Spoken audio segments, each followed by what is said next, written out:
بسم اللہ الرحمن الرحیم۔ صلح حدیبیہ کے بعد رسول اکرم صلی اللہ علیہ وآلہ وسلم نے بڑے اہتمام کے ساتھ جنگ کی تیاری شروع فرما دی۔ آپ صلی اللہ علیہ وآلہ وسلم نے پوری کوشش کی کہ اس کی خبر مکہ والوں تک نہ پہنچے۔ حضرت عائشہ صدیقہ رضی اللہ عنہا کو آپ صلی اللہ علیہ وآلہ وسلم نے سفر کی تیاری کا حکم دیا، مگر یہ نہ بتایا کہ یہ سفر کہاں کا ہے۔ ناظرین، آج ہم آپ کو فتح مکہ کا عظیم الشان واقعہ قرآن و حدیث کی روشنی میں سنائیں گے، لیکن ویڈیو آگے بڑھانے سے پہلے اگر آپ ہمارے چینل پر نئے ہیں تو چینل کو سبسکرائب کیجیے، جہاں آپ کو خصوصی طور پر اسلامی تاریخ اور دنیا بھر کے متعلقہ ویڈیوز دیکھنے کو ملتی رہیں گی۔ ناظرین، حضور اکرم صلی اللہ علیہ وسلم چاہتے تھے کہ وہ اچانک مکہ والوں کے سر پر پہنچ جائے تاکہ وہ مقابلے کا موقع نہ پا سکے اور یوں مکہ کے مقدس سرزمین کسی خونی تصادم کے بغیر اپنے اصل حقداروں کو واپس مل جائے۔ آپ صلی اللہ علیہ وآلہ وسلم نے اس مقصد کے لیے خصوصی دعائیں کی اور فرمایا، قریش کا کوئی مخبر ہم پر اطلاع نہ دے سکے اور ہم اچانک ان تک پہنچ جائے۔ جب تیاری مکمل ہو گئی تو آپ صلی اللہ علیہ وآلہ وسلم نے صحابہ کرام رضوان اللہ علیہ اجمعین کو آگاہ فرمایا کہ سفر کا مقصد مکہ ہے۔ اسی دوران ایک مخلص صحابی حضرت عاطف بن ابی بلتعہ رضی اللہ عنہ نے ایک عورت کے ذریعے قریش کو لشکر کی خبر پہنچا دی۔ یہ ایک سنگین غلطی تھی۔ اگر کوئی دوسرا ہوتا تو منافق کا الزام لگتا، لیکن حضرت عباس رضی اللہ عنہ نے وضاحت کی کہ مکہ میں ان کے اہل وعیال بے سہارا ہے، کوئی قریب نہیں۔ انہیں ڈر تھا کہ کہیں قریش ان کے خاندان کو نقصان نہ پہنچائے۔ اللہ تعالیٰ نے وحی کے ذریعے رسول اللہ کو اس واقعے کی خبر پہنچا دی۔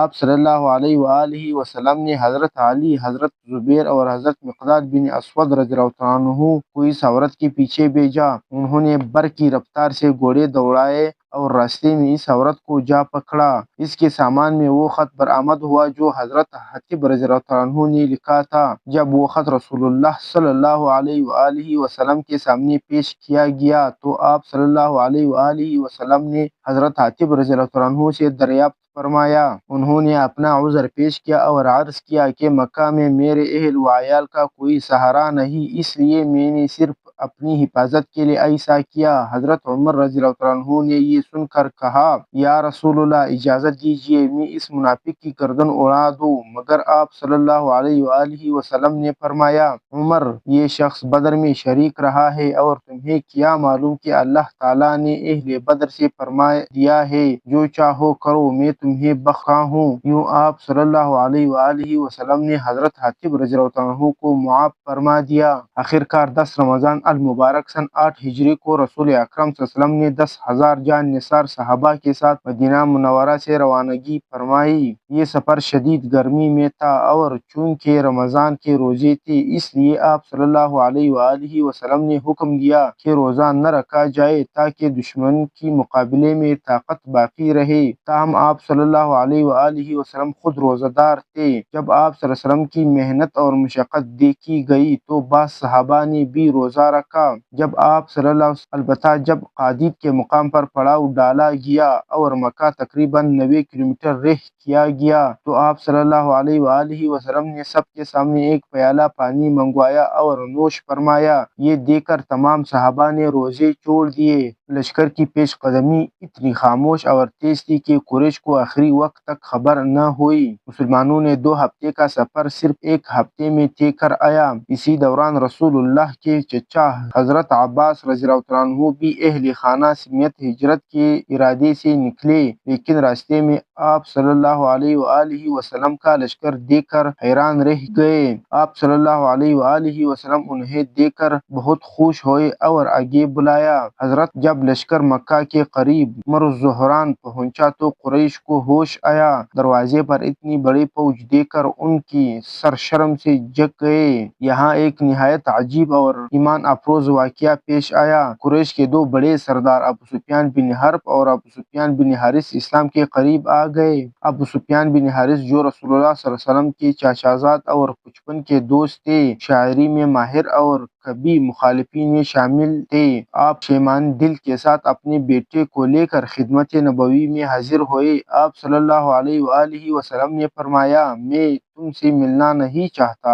وہ رو پڑے اور کہنے لگے اگر حضور صلی اللہ علیہ وآلہ وسلم نے اجازت نہ دی تو میں اپنے بچے کا ہاتھ پکڑ کر صحراؤں میں چلا جاؤں گا اور بھوک پیاس سے مر جاؤں گا۔ یہ بات جب آپ صلی اللہ علیہ وآلہ وسلم تک پہنچی تو دل پسیج گیا، انہیں بلایا اور اسلام قبول کرنے کا شرف عطا فرمایا۔ آپ صلی اللہ علیہ وآلہ وسلم اب وہ اپنے گناہوں کی تلافی کے لیے بے قرار تھے۔ ادھر ابو سفیان بن حرب جو قریش کے سب سے بڑے سردار تھے، دو ساتھیوں کے ساتھ لشکر کا جائزہ لینے نکلے۔ مسلمانوں کے خیموں کے سامنے آگیں روشن تھی، جن کی روشنی رات کے اندھیرے میں ستاروں کی طرح چمک رہی تھی۔ یہ منظر دیکھ کر ابو سفیان کے دل میں رعب طاری ہو گیا۔ اتنے میں حضرت عباس رضی اللہ عنہ نے ان کی آواز پہچان لی۔ انہوں نے کہا ابو سفیان آج رسول اللہ صلی اللہ علیہ وآلہ وسلم 10,000 مسلمانوں کے ساتھ آئے ہیں، تم ان کا مقابلہ نہیں کر سکتے، بچنے کا یہی راستہ ہے کہ اسلام قبول کر لو۔ حضرت عباس رضی اللہ عنہ نے انہیں اپنے خچر پر بٹھایا اور رات ہی میں نبی کے خیمے میں لے آئے۔ جب حضرت عمر رضی اللہ عنہ نے انہیں دیکھا تو تلوار لے کر آئے اور اجازت چاہی کہ ان کی گردن اڑا دے، مگر رسول اللہ صلی اللہ علیہ وآلہ وسلم نے فرمایا عمر ٹھہرو، شاید ابو سفیان آج وہ بات کہنے والے ہیں جو آپ کی دنیا اور آخرت سنوار دے۔ پھر آپ صلی اللہ علیہ وآلہ وسلم نے ابو سفیان سے فرمایا اے ابو سفیان، کیا ابھی وقت نہیں آیا کہ تم گواہی دو کہ اللہ کے سوا کوئی معبود نہیں؟ ابو سفیان بولے اللہ کی قسم اگر کوئی اور معبود ہوتا تو آج میرے کام آتا، مگر واقعی اللہ کے سوا کوئی معبود نہیں۔ پھر آپ صلی اللہ علیہ وآلہ وسلم نے فرمایا اور کہا اب بھی وقت کہ تم مان لو میں اللہ کا رسول ہوں۔ ابو سفیان نے کچھ تردد کیا تو حضرت عباس رضی اللہ تعالیٰ عنہ نے فرمایا ابو سفیان اگر تم نے ابھی ایمان نہ لایا تو میں تمہاری گردن اڑا دوں گا۔ یہ سن کر ابو سفیان نے فوراً کلمہ پڑھا اور دائرہ اسلام میں داخل ہو گئے۔ حضرت عباس رضی اللہ تعالیٰ عنہ نے عرض کیا یا رسول اللہ، ابو سفیان کو کوئی اعزاز عطا فرمائے تاکہ ان کے دل میں اسلام کی محبت بڑھ جائے۔ آپ صلی اللہ علیہ وآلہ وسلم نے فرمایا جو شخص ابو سفیان کے گھر میں پناہ لے وہ محفوظ ہے، جو مسجد حرام میں داخل ہو وہ محفوظ ہے، اور جب آپ گھر کا دروازہ بند کر لے وہ بھی محفوظ ہے۔ آپ صلی اللہ علیہ وآلہ وسلم کا یہ اعلان دراصل قریش کو اطمینان دینے اور خون ریزی سے بچانے کے لیے تھا تاکہ مکہ بغیر کسی لڑائی کے فتح ہو جائے۔ ناظرین، بالآخر رسول اکرم صلی اللہ علیہ وآلہ وسلم اپنے آبائی شہر مکہ میں نہایت عاجزی اور شکر کے ساتھ داخل ہوئے۔ قریش کے وہ لوگ جنہوں نے آپ صلی اللہ علیہ وآلہ وسلم کو طرح طرح کی اذیتیں دی تھی، آج آپ صلی اللہ علیہ وآلہ وسلم کے سامنے سر جھکانے کھڑے تھے۔